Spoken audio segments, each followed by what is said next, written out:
উক্ত আবেদনের প্রেক্ষিতে গত 26 জুন 2025 ঢাকা বিশ্ববিদ্যালয় প্রক্টর অফিস থেকে আমাদেরকে 3 আগস্ট শহীদ মিনারে ছাত্র সমাবেশে অনুমতি প্রদান করা হয়। তবে আমাদের কর্মসূচি ঘোষণার কয়েকদিনের মাঝে জাতীয় নাগরিক পার্টি এনসিপিও একই দিনে একই স্থানে সমাবেশ করার কথা আমরা প্রথমে গণমাধ্যম মারফত অবগত হই। পরবর্তীতে এনসিপি নেতৃবৃন্দ ব্যক্তিগতভাবে বারবার আমাদের সাথে এই বিষয়ে যোগাযোগ করে সমাবেশের স্থান পরিবর্তনের অনুরোধ জানান। এই বিষয়ে আমাদের সিনিয়র নেতৃবৃন্দের সাথেও তারা যোগাযোগ করেন। এ ধরনের একটি কর্মসূচি ঘোষণার পর সকল প্রস্তুতি সম্পন্ন করার পর কর্মসূচিটি ভিন্ন কোন স্থানে সরিয়ে নেওয়া খুবই বিব্রতকর ও কষ্টসাধ্য একটি কাজ। কর্মদিবসে আমাদের কর্মসূচির কারণে যে কোনো জনভোগান্তি তৈরি না হয় সমাবেশটি শহীদ মিনারে করতে চাওয়ার এটিও ছিল একটি অন্যতম প্রধান কারণ। তাছাড়া আমরা যেহেতু কর্মসূচিটি প্রথমে ঘোষণা করি এবং যথাযথ কর্তৃপক্ষের অনুমতিও লাভ করি, তাই উক্ত স্থানে সমাবেশ করার আমরা একমাত্র বৈধ দাবিদার। তারপর একটি উদার গণতান্ত্রিক সহাবস্থানে বিশ্বাসী পরম সহিষ্ণু গ্রহণযোগ্য সকল মত ও পথের প্রতি শ্রদ্ধাশীল সংগঠন হিসাবে আমরা জাতীয় নাগরিক পার্টি এনসিপির অনুরোধকে বিবেচনায় নিয়ে আমাদের ছাত্র সমাবেশের স্থানটি পরিবর্তন করার সিদ্ধান্ত গ্রহণ করেছি। আমাদের 3 আগস্টের সমাবেশটি সেদিন শহীদ মিনারের পরিবর্তে শাহবাগে অনুষ্ঠিত হবে বলে বাংলাদেশ জাতীয়তাবাদী ছাত্রদল সিদ্ধান্ত গ্রহণ করেছে। একান্তই উদারনৈতিক রাজনৈতিক অবস্থানের প্রতিফলন হিসাবে এই স্থান পরিবর্তনের কারণে রাজধানীর ব্যস্ত সড়কে যদি কোনরূপ ভোগান্তি তৈরি হয়, এই অনিচ্ছাকৃত সমস্যার জন্য আমরা নগরবাসীর নিকট অগ্রিম দুঃখ প্রকাশ করছি। আশা করছি তারা এই তিনটি তাৎপর্য ও আমাদের স্থান পরিবর্তনের উদারতাকে অবশ্যই তাদের বিবেচনায় রাখবেন। প্রিয় ভাই ও বোনেরা, আপনারা অবগত আছেন যে বিগত সময়ে বাংলাদেশ জাতীয়তাবাদী দল যখন রাষ্ট্র পরিচালনা দায়িত্বে ছিল তখন ক্যাম্পাসগুলোতে ন্যূনতম রাজনৈতিক সহাবস্থান বজায় ছিল। সকল মত ও পথের ছাত্র সংগঠনগুলো ক্যাম্পাসে অবস্থান করে তাদের কার্যক্রম পরিচালনার সুযোগ পেত। কিন্তু 2008 সালের এই কালচারটি একেবারেই বিলুপ্ত হয় এবং সকল ক্যাম্পাসে বর্তমানে নিষিদ্ধ সংগঠনের একচেটিয়া আধিপত্য প্রতিষ্ঠিত হয়েছিল। দীর্ঘ 16 বছর ধরে বাংলাদেশ জাতীয়তাবাদী ছাত্র দলের নেতাকর্মীরাই নিজেদের জীবন, রক্ত, কেরিয়ার, পরিবারকে বিসর্জন দিয়ে ক্যাম্পাসগুলোতে স্বনামে ফেসিবাদের প্রতিরোধ জারি রেখেছিল। কিন্তু এত জুলুম সত্ত্বেও 5 আগস্টের পরিবর্তনের পর জাতীয়তাবাদী ছাত্র দলের নেতাকর্মীরা অদ্যাবধি ক্যাম্পাসগুলোতে ধারাবাহিকভাবে দায়িত্বশীল ভূমিকা পালন করে যাচ্ছে। দেশের একক বৃহত্তম ছাত্র সংগঠন হয়েও আমাদের নেতাকর্মীরা 5 আগস্টের পর কোথাও হল দখল করেনি, কোথাও সিট দখল করেনি, কোথাও কাউকে জোরপূর্বক কর্মসূচিতে নিয়ে আসেনি।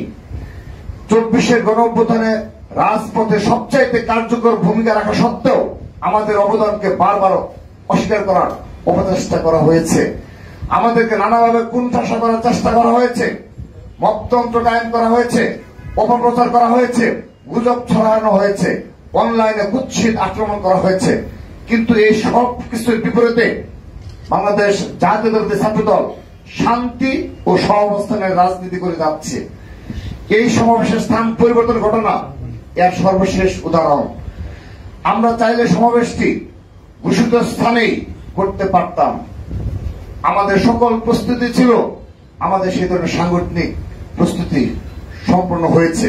কিন্তু আমরা কাটার পরিবর্তে ফুল দিলাম।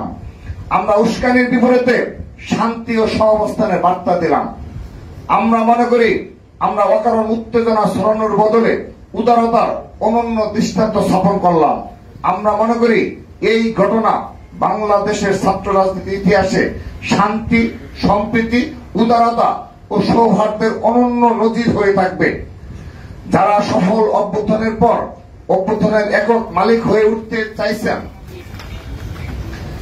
আশা করি এই উদারতার পর তারা নিজেদের সম্বিত ফিরে পাবেন এবং সঠিক ও সুস্থ ধারায় নিজেদের রাজনৈতিক কার্যক্রম পরিচালনা করবেন।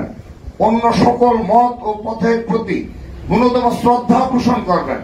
সকল বিষয়ে হঠকারিতার রাস্তা পরিত্যাগ করবেন। আজকের মেসেজ খুবই পরিষ্কার।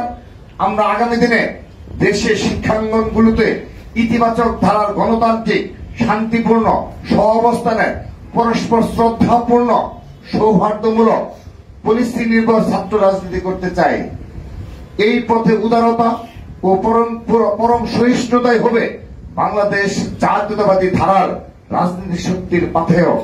সবাইকে ধন্যবাদ জানিয়ে আবারও বলছি, আমাদের কেন্দ্রীয় শহীদ মিনারের পূর্ব ঘোষিত স্থান পরিবর্তন করে এনসিপির বারবার অনুরোধের কারণে আমরা সেটি শাহবাগে স্থানান্তর করলাম।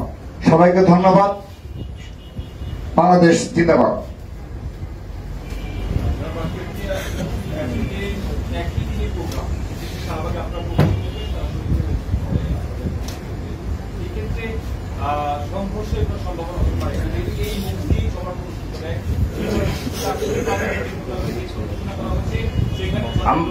জি ধন্যবাদ। আমরা ইতিমধ্যে এই বিষয়টি স্পষ্টভাবে লিখিত বক্তব্যেই স্পষ্ট করেছি যে শান্তি ও সম্প্রীতির এক অনন্য নজির আমরা স্থাপন করলাম। আমরা তো ইচ্ছে করলে এখানে করার মতো সব ধরনের প্রস্তুতি আমাদের সে ধরনের ছিল, কিন্তু আমরা আমাদের পূর্ব নির্ধারিত সেই সিদ্ধান্তটি পরিবর্তন করেছি। কিন্তু এখানে একটি বিষয় বলতে যাচ্ছি যে জনদুর্ভোগ হবে, এটি তো আমরা দায়ী নই। কারণ হলো আমাদের শহীদ মিনার আমরা নিয়েছিলাম যে জনদুর্ভোগ যেন না হয়, এবং আমাদের যে লক্ষাধিক নেতাকর্মী আসবে তারা তো এই স্পেস গুলো মানে ভরে যাবে। তো যা হোক, এখন তো বাস্তবতা মেনে নিয়েই আমাদের শাহবাগে করতে হচ্ছে। এখানে আমি আরেকটি বিষয় বলছি, সোহরাওয়ার্দী উদ্যানে আমরা আজকে আপনাদের এই সাংবাদিকদের মাঝে দৃষ্টি আকর্ষণ করছি। আমরা সোহরাওয়ার্দী উদ্যান কর্তৃপক্ষের সাথে যোগাযোগ করেছি, কিন্তু সেখানে আমরা চাচ্ছি যে আমাদের যে বাসগুলো আসবে, সারা দেশ থেকে যে যানবাহন গুলো আসবে, আমরা যেন এই মৎস্য ভবন হয়ে সোহরাওয়ার্দী উদ্যানে আমরা যেন আমাদের যানবাহন গুলো রাখতে পারি, সেই ব্যবস্থা যেন সোহরাওয়ার্দী উদ্যান কর্তৃপক্ষ করে। কারণ আমরা জেনেছি যে অনেকটা সময় নিয়ে নাকি কোন একটা ছাত্র সংগঠন এই অনুমতি নিয়েছে। তো আমাদের এখানে সংঘর্ষ হওয়ার সামান্যতম কোন সম্ভাবনা নেই। এই কারণে ছাত্রদল ইতিমধ্যে আমরা সেই ধরনের দিক নির্দেশনা প্রদান করেছি এবং আমরা অবগত করেছি যে ওই রাস্তা পরিহার করে যে এনসিপি যে বাসগুলো নিয়ে আসবে কিংবা যানবাহনগুলো ঢুকবে, তাদের সাথে সামান্যতম কোন প্রকার তারা যদি দুর্ব্যবহার করে উস্কানিমূলক কর্মকাণ্ড করে, ছাত্রদল সেই ফাঁদে পা দিবে না এবং সেগুলো তারা নিবৃত্ত করবে। সবাইকে ধন্যবাদ।